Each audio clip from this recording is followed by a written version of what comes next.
Stevie Wonder. I want to do a quick unboxing or unbagging actually of the Tesla front and rear sunshades that are available on their website.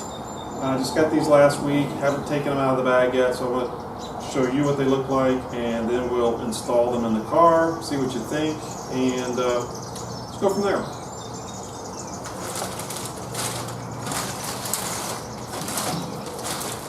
The first thing you'll notice is they're a little large. They're actually much bigger in their folded up state than I actually thought they would be. Nice Tesla emblem there. Nice carry bag here for them, but I was expecting that they would fold down a little bit better, but they're going to take up a lot of room in your car. It's specifically or particularly if you have a lot of baggage that you're taking with you. But this is the rear. It's bigger than the front, but I'm going to do that one first. Nice zipper bag. And it does look, it does kind of fold up like a lot of the other shades that I've purchased for the car. I've done a couple of aftermarket shades, but it kind of folds up. But still, it's rather large. It's supposed to take up a lot of area. So we'll put that in the car in a few minutes and see what it looks like. But pretty easy to fold back up. Kind of tucks back into itself.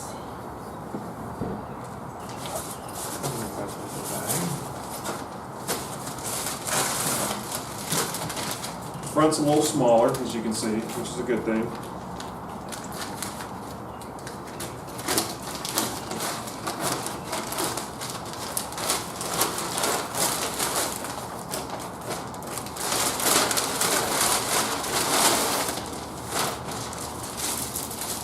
Same type of bag, same Tesla emblem.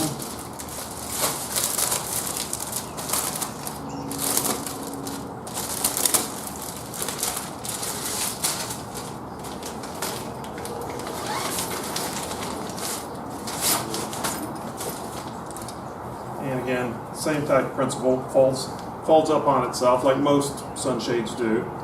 Has some clips here. Not sure how this is going to, how these are going to work, but we'll put them in the car and give you a good look at what how they perform inside the car. So stay tuned.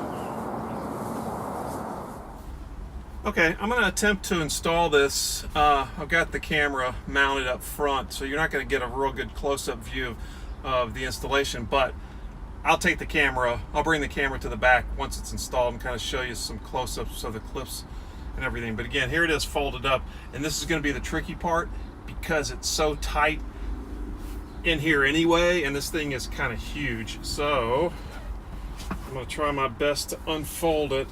And again, there is a front and a back to this thing, so keeping that in mind, the more narrow width goes toward the back. So again, I'm doing my best to slide it in here and not scratch anything. I also have a dash cam back there, so that complicates it just a little, not too much, but it fits around it okay. But it's a little more complicated probably with a dash cam. So you put the clips in, get the clips into position, and they just kind of slide under the trim. So up it goes and over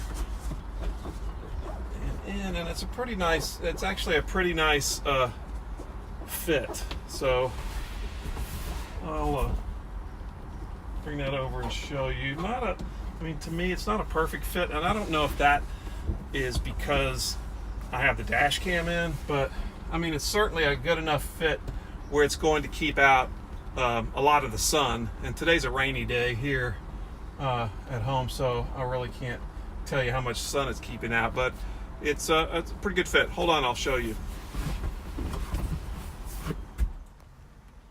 Okay, here we go. Actually, it's probably going to be better as far as taking pictures without the sun, and you can see by the roof that it's raining. But you have these little clips. I'll try to bring that down and show you. These little clips are just a straight, pretty thin clip that actually clips kind of above the trim, and it holds it in pretty nicely there. So looking, you know, back towards the back of the car, again, you can see it, you know, it sags in a little bit in a little spot here. And I'll tell you, the one thing that may be a problem for some people, and I'll warn you about this now, is that it does, I'm 6 feet tall, and it's a little bit, it takes a little bit of the height off the glass roof. Probably sags 1, 2, 3, maybe 3 or 4 inches, like right here near the back of the seat. So could be an annoyance if you've got this on while you're driving. It could be an annoyance to your rear passengers. If you're driving solo or there's just 2 of you in the car, probably not so bad, but otherwise it may be a problem for your backseat passengers. And as you can see, it's over top of my dash cam, so it's not going to cause a problem. It's not going to interfere with the actual recording of the dash cam. But again, the 2 things to take note of here are the decreased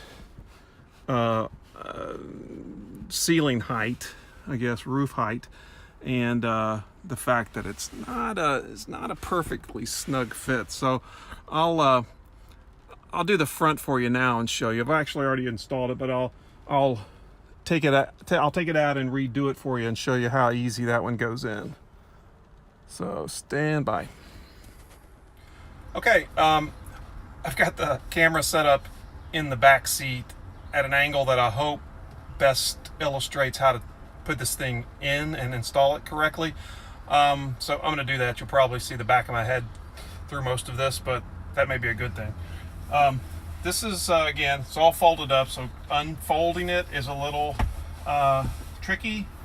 And like the back, like the back shade, it's a little more narrow on one end. And in this case, unlike the previous one, the narrow end goes up front. And in both cases, there's a Tesla tag here. Hopefully you can see this right here. It always goes on the left side. So that's a bit of a clue for you. And of course, this thing is horizontal. The long way actually goes outward. Obviously, you could be able to figure that out. But this one, I think, is going to be a little easier. So yeah, it goes. It's a very simple tuck in on all 4 sides. There's clips on all 4 sides of this one. Unless I'm missing one, there's only clips on the 3 sides of the rear one. I wouldn't be able to reach back there and do the back end of it anyway. So that's it on this one. It's very easy to put in. I really like the front one. It's smaller, easier to deal with, and doesn't take, I'm 6 feet tall, doesn't take any of the headroom away up front. That's a concern in the back, but it's not a concern in the front, and looks like it'll make hot day, warm day, sunny day driving a lot more comfortable in the front seat. So I'm really going to like this front one. The jury's still out on the rear one. Hang on, I'll bring the camera up and show you the clips up here. Okay, this is going to be kind of a close-up for you, but it's the best I can do with this camera. Again, this is the front, as you can see. There is the front clip, which again clips right under the trim, holds it in very nicely. There, this is my left side here, the driver's side in America for the car, and you see another clip here just in front of the Tesla logo. Those are movable. You can move them any way you want, and you see it tucks in nicely. A little bit of a gap there, but nothing serious, and it does still cover a lot. And over on that side, there's the other clip. So there you go. Should cut a lot of sun out on the sunny days. Let's see, I'll show you the back again from here. Actually, And actually driving with it shouldn't be any problem. I can see pretty good. Of course, the rain is starting to impede my rear view just a little bit, but overall, and there's the look in the rear view mirror. You can see there's a car parked in the driveway behind me. You can see it okay. So actually, again, very nice. They're a little pricey, and again, folded up, they take up a little bit of space, but overall pretty nice product, and something that should really be nice in the summertime. I wish I had these last year when I went out west. Took a trip out west. It would have really been nice during the day when we weren't in the car, but glad they're out now. Glad I have them, and hope you like them. If you like this video, don't forget to give it a thumbs up and subscribe to my channel. And if you're in the market for a new Model 3, Model S, Model X, or Model Y, please use my referral code to get 1,000 miles of free supercharging. Thanks for watching.